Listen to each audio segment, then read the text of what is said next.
Before the summer of the screaming town hall, before death panels and fake grassroots anti-health reform bus tours, outrage in the country before all of that was fueling the movement for health reform. That outrage was aimed at the insurance industry for jacking up rates and denying people coverage and dropping sick people from their rolls. Prepare to return to that quaint time, because thanks to a report out today from the advocacy group Healthcare for America Now, we have just learned that the 5 largest for-profit insurers in this country made a combined $12.2 billion last year. For those of you keeping track at home, that is a 56% increase from 2008, a new profit record, set, of course, in the middle of the worst economic decline since the Great Depression. They accomplished this record feat, at least in part, by covering 2.7 million fewer people through private insurance than they did before. It's as if someone has pushed the reset button on the politics of health reform. Once again, the country finds itself in a forced confrontation with the reason that health reform is so needed. And again, like we're back to, I guess, last summer again, the right has responded to the threat that health reform poses to the status quo by propounding the theory that health reform is really a secret plot to kill people. In this case, they say it's a secret plot to kill ex-presidents. Medical rationing. It's a big concern under the Democrats' proposed health reform. Would President Clinton have been denied his heart stent procedure under their plan? President Bill Clinton is now home, and after undergoing emergency surgery yesterday, the president's had 2 stents placed in his coronary artery. Amazing.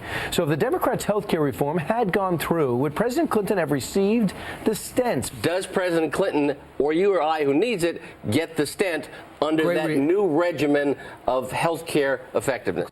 Welcome to the new health reform debate, same as the old health reform debate. Only instead of health reform being a secret plot to kill old people, or a secret plot to kill veterans, or a secret plot to kill Republicans, now health reform is a secret plot to kill Bill Clinton.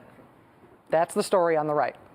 The story everywhere else is about insurance companies like Anthem Blue Cross, the largest insurer in the most populous state in the country, California, hiking its rates 39% right now, just because they can, even though their parent company is making billions in profit.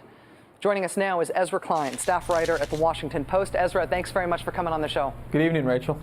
Last time we were at this point in the politics of health reform, I think was roughly the end of last summer. Urgency for reform created by the horrible economics and horrible flaws of the current system. Opposition to reform created by weird conspiracy theories about secret plots to kill people. After this happened the last time, the Democrats, I think, wasted the rest of the year trying to get Republicans to vote for reform.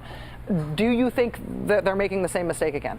Well, I think they're going to waste less time, at least. I mean, we got the summit on February 25th, and the White House released a very large guest list today, which was large enough to make me think nothing's really going to get done there. But after that, they know it's pretty much put up or shut up time, right? Once you've had your summit, you have to take your vote.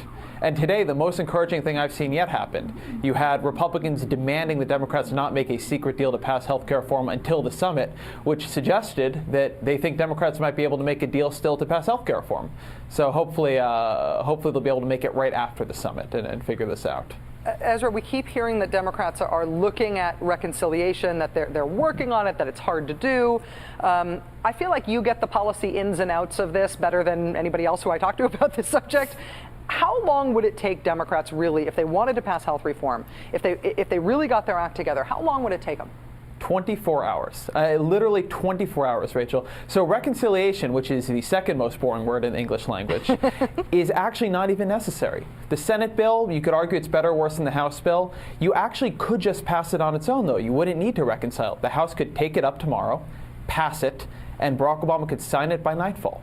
That is how long this could take. And it gets to a really important point about this. It isn't about the Republicans right now. It isn't about Anthem Blue Cross, though they're quite villainous.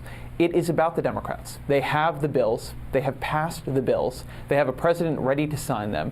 If they decide this is important enough to do, they can do it. And if they don't, they can't blame anybody else. They had it in their hands and they let go. It is their fault. Ezra, I am struck by the fact that insurance companies are reporting record profits, astonishing profits, and at the same time, millions of fewer customers. What's going on with those two things happening at once?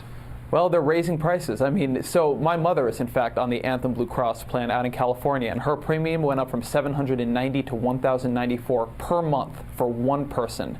And so here's the plan there, right? What they're doing is closing out a plan that has older, sicker people in it.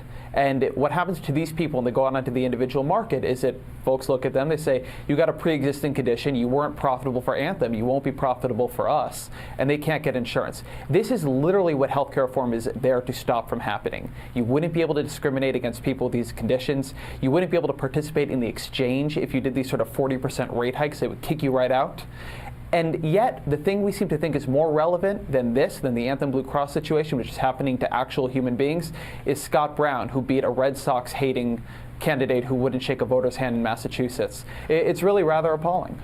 Would the bills, to be clear, the bills that have passed the House and the Senate, or even just say the Senate bill, would they stop this Anthem Blue Cross rate hike from happening? They would probably stop it at 2 or 3 different levels. Number one, you couldn't do pre-existing conditions. So this is a high-risk plan at Anthem. It is priced up. It's an expensive plan. Remember, it was $794 before this.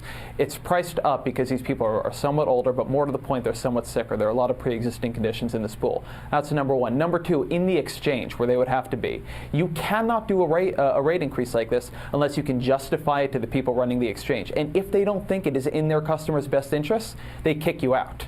And what happens when they kick you out is you don't have any customers anymore. So you don't do this sort of thing. Healthcare reform is what gives you power over the healthcare insurers. And it is the only thing that can stop these sort of shenanigans from happening in the future.